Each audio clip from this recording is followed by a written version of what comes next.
beginning bassoon player. Gonna play a little bit for you today. We're gonna go over assembling and disassembling the bassoon. I'm going to articulate the first notes on the bassoon, F, E, D, and C, and I'm gonna play Jingle Bells for you. So first things first, I just started to soak my reed in warm water. A pill bottle or a little cup works great. We're gonna soak it for about 2 minutes while we assemble the bassoon.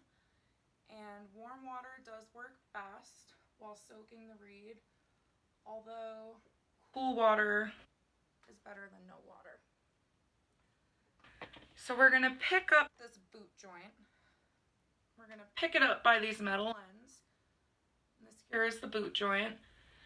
And first we're gonna take the smaller wing joint, which is the smaller of the 2 longer pieces in your case. And we're just going to gently twist back and forth and insert it into the smaller hole here.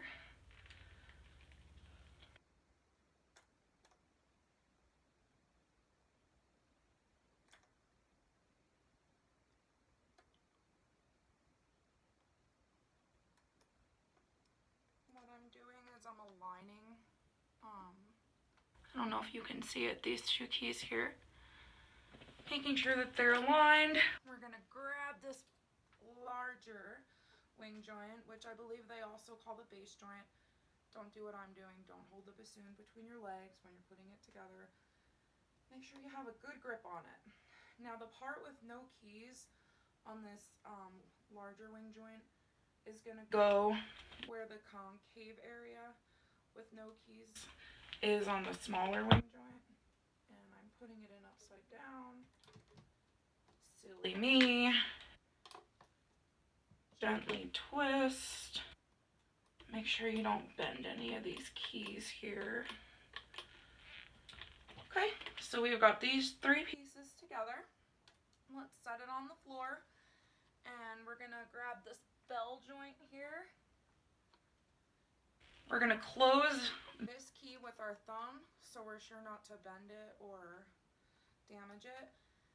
And as we gently twist and put it on, using the thumb to keep this key open so it doesn't obstruct this key, we're going to gently twist so that these 2 sections align. So let's do that. Okay, I just want to make sure that my fingers are on the same parallel playing field here. They are. We're going to move on to the bocal. This is your bocal. Gently twist that cork in. Make sure you don't bend any keys. Now when you press down the whisper key, which we'll talk a little bit more about, you're going to always want to make sure that this little pad up here can be closed by that little piece on the side of the bocal.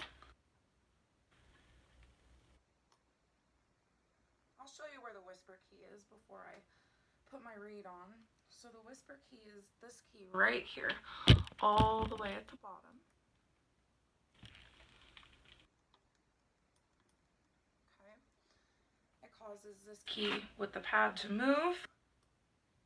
And essentially, that key is going to be down the entire time we play. The left thumb is always going to be on this whisper key. You can look at it as a pressure key. It helps like the lower notes to speak a little bit more and basically to respond. So that's the whisper key. Let's go ahead and let's do I want to do the seat strap or the reed? Let's get the seat strap going here.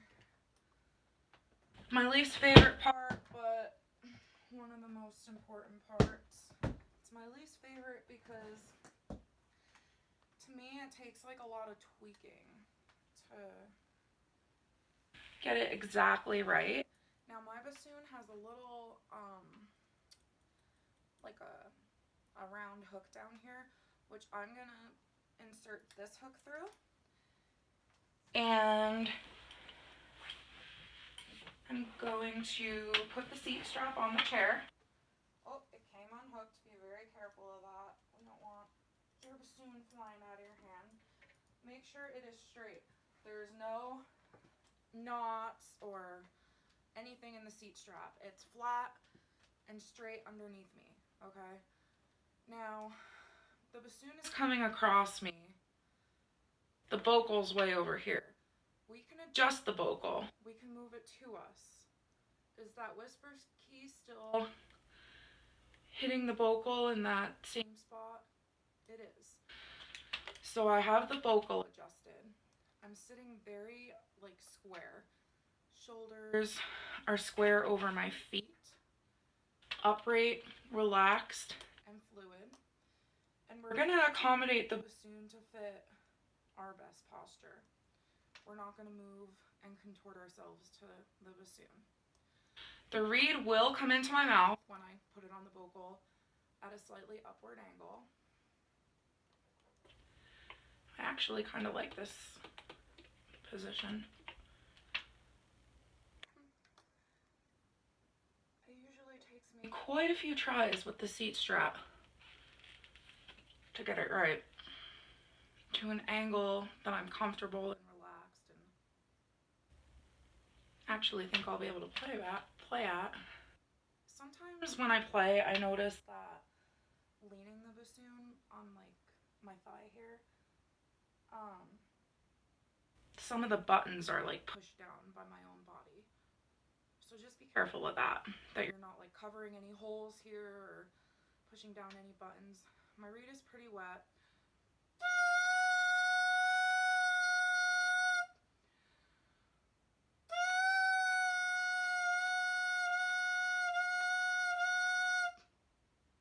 I do like to blow through it, just to get that air going through it before I put it on my bocal here.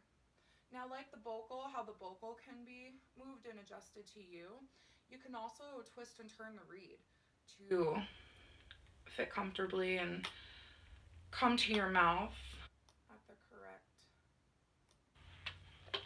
angle. So I'm just gonna blow some air through the instrument, not play any real specific notes. I'm just gonna get warmed up here for a minute.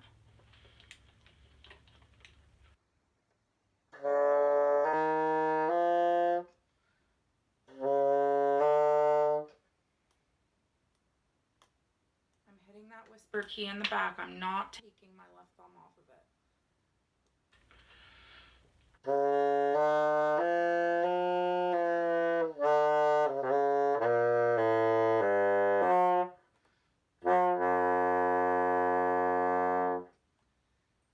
Earlier, that F was coming out as an E, that lowest note that I played there, that F.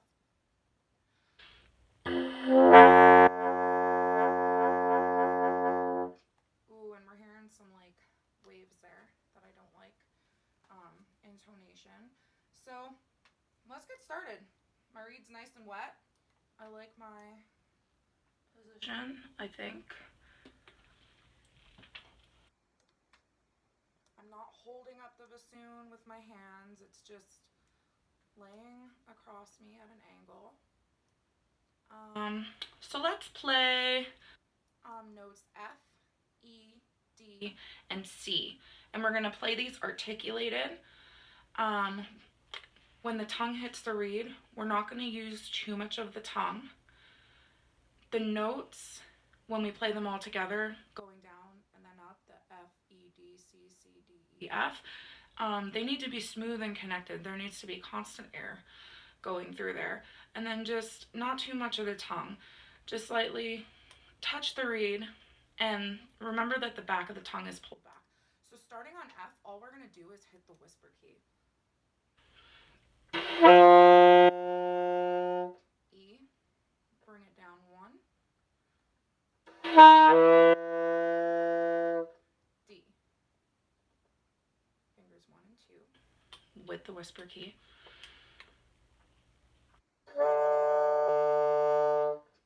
And C, whisper key, fingers 1, 2, and 3.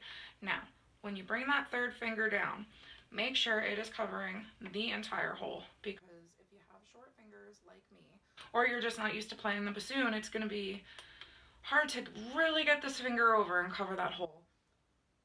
So let's try C. It's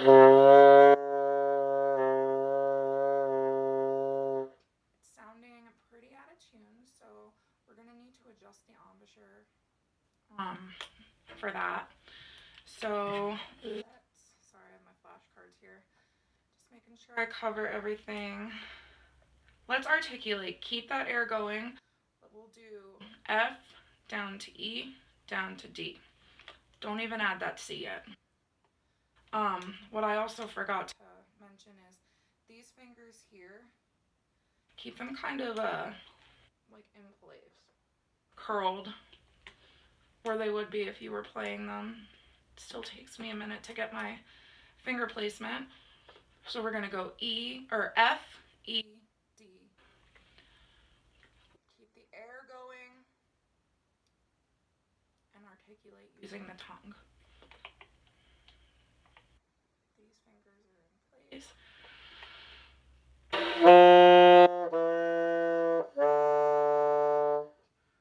Again.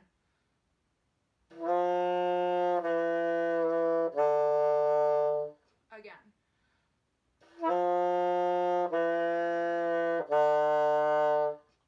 Again, and add that C. Keep your notes nice and smooth and connected.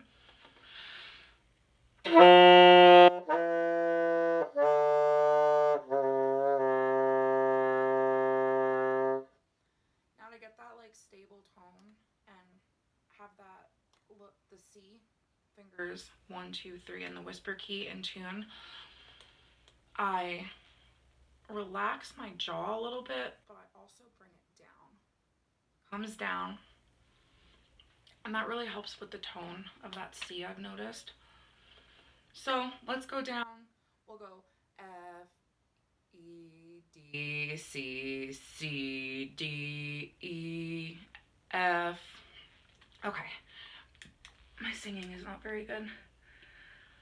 But we're going to go down and come back up. Articulated, smooth, connected notes.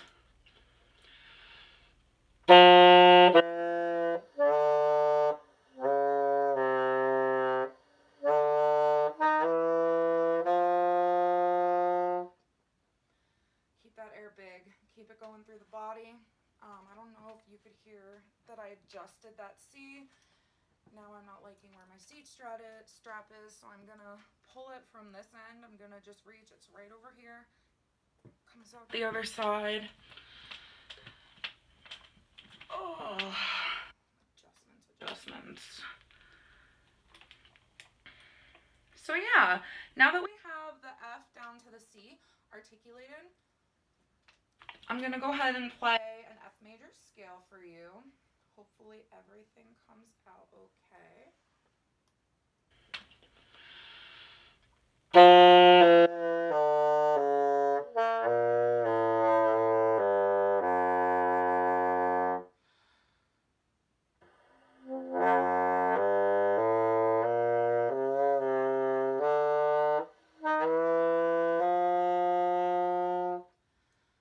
Almost ran out of air there.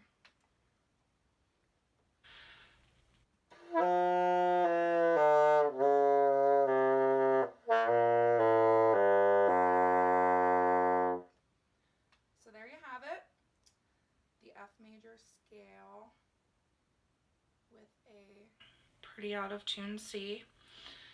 So let's move on to Jingle Bells. This is pretty exciting. The first song I have ever learned to play. I apologize, I need to readjust. I don't know if you're going to be able to see my fingers here. hopefully you can see me a little bit.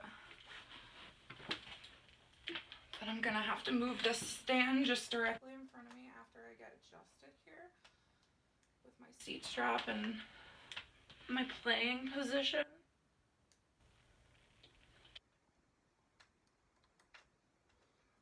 I don't like my seat strap. There we go, this could work.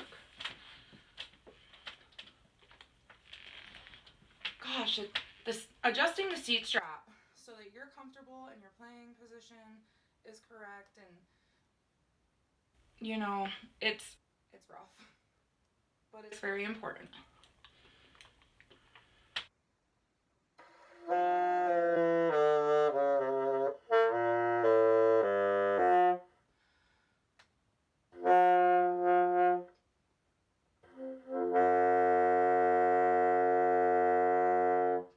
For a beginner, it is difficult to start on.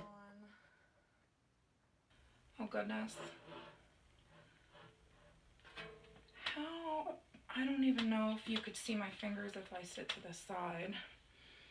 Well, let's give it a try. Jingle bells.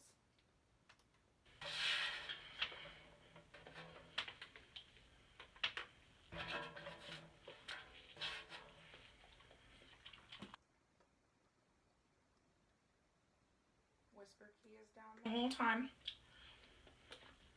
The notes are smooth and connected.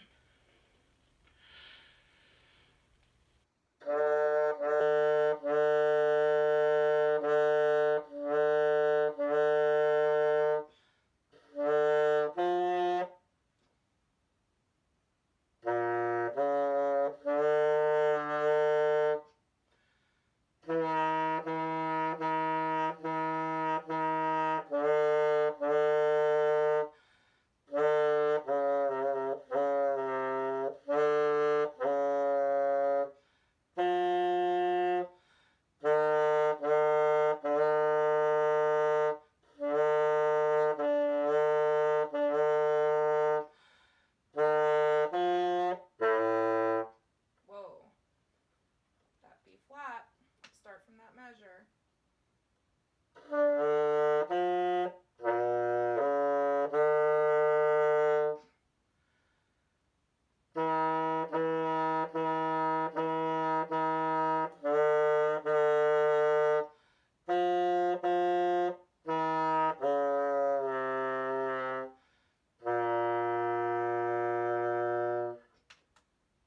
Now I know I didn't quite play that quite perfectly in time. I was trying to like adjust if I heard that I was flat, especially on the C's. My fingers tripped up a little bit while playing the E flats. Let's try it one more time. We've gotten this far. My D's were not as the D, D, D. For the beginning of that phrase, I didn't like that they weren't as smooth and connected as I would have liked them to have been. They should sound a little bit more.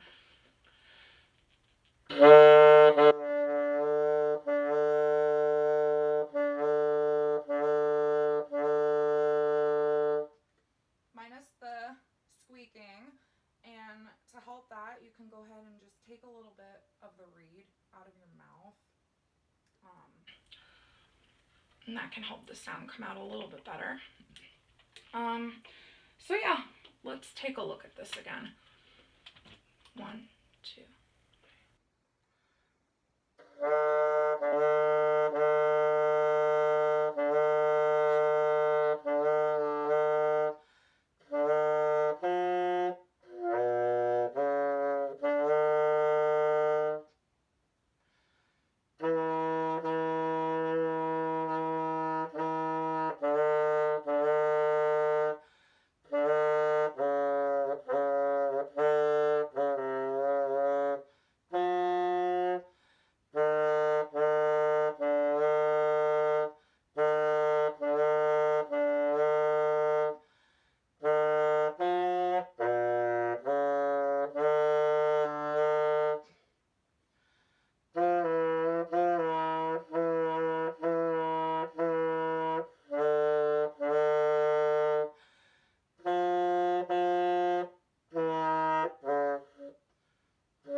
First and foremost, to me, that C, I don't like the tone of it.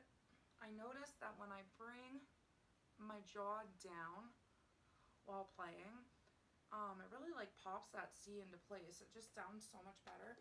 So let's just try to play on a C right now. Whisper key, 1, 2, 3. This finger, ring finger, completely covering that hole.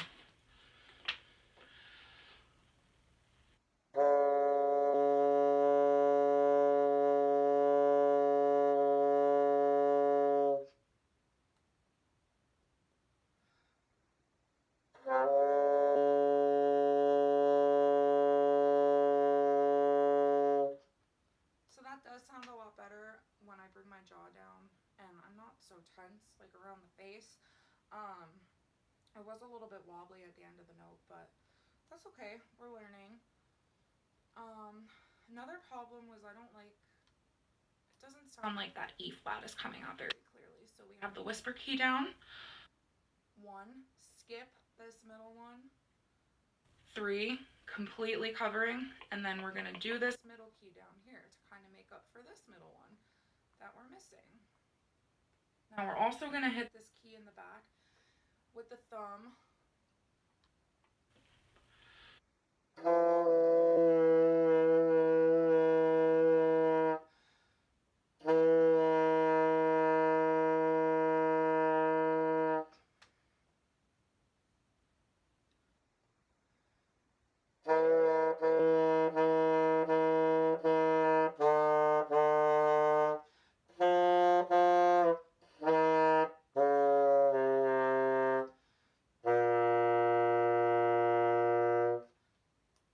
So that E flat sounded better there. And remember, don't contort your neck or your body over this way. I'm only doing it because I have my music over here and I'm looking at it. So yeah, I think that's it for this video. We looked at how to articulate F down to C and then also back up from C up to F. We looked a little bit at that F major scale, F down to F, and also back up, and we went over jingle bells. So lastly, let's put the bassoon away and do it properly so nothing gets broken and it's nice and clean and ready for the next time to use it. So I'm just shifting my case over this way. First things first, I want to put this reed away because it's beautiful and precious and we don't want it to break. And it's very easy to just knock it up against something on accident. So we have it put away. Again, don't use envelope cases. Use a real case. Now we're gonna gently twist out the vocal. The reed is gone. It's in a safe place.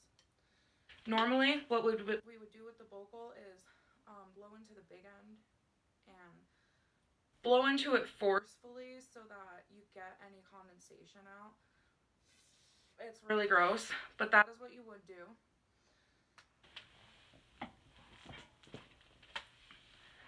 Now let's take off this bell joint. Keep that thumb on that key so we don't damage any of these keys. Make sure we're not bending any keys down here, and we're just going to gently twist out. Now, condensation doesn't get up here nearly as much, I've noticed. But hey, I'm going to take the end of this swab and I'm going to swab it out anyway.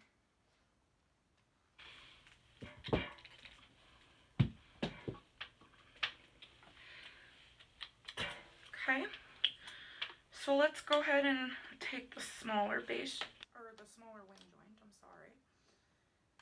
I gently twisted it out. I didn't forcefully pull it.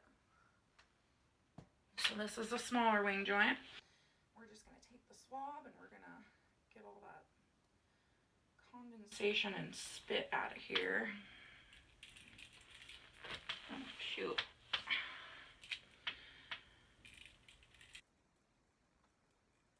Now,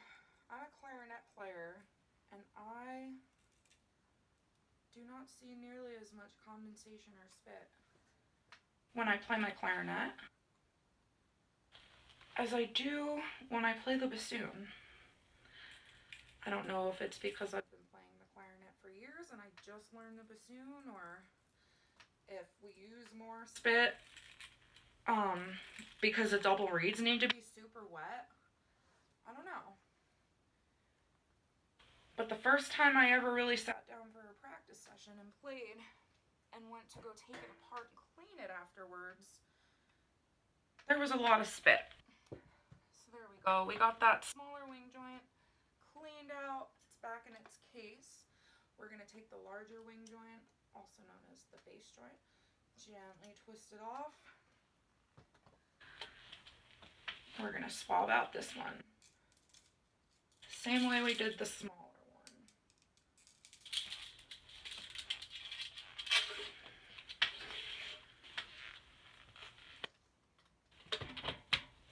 And that's safely back in its case. I'm just going to unhook the seat strap here. Put it to the side. I'll put it back in its case when I'm all finished. This part's a little bit tricky. I don't know, maybe not for everyone, maybe just for me, but see those two holes? You're gonna put this in the bigger one, and once it's all the way to the bottom, you're gonna rotate the instrument. Oh, please work.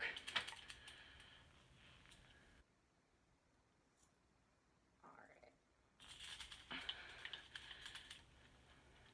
And if it's working properly, it's gonna come out the other end, the smaller end.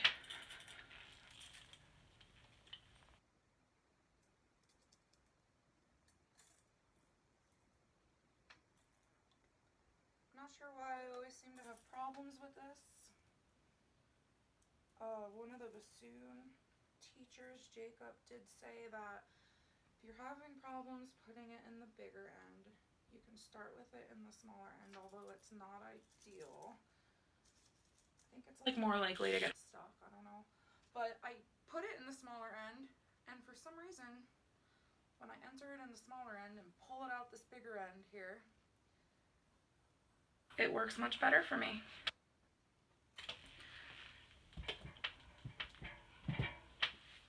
All right, that's put away. We're gonna put this away. Nothing that I forgot to talk about. And I think that's that. Hopefully, if you've never played bassoon before, I've taught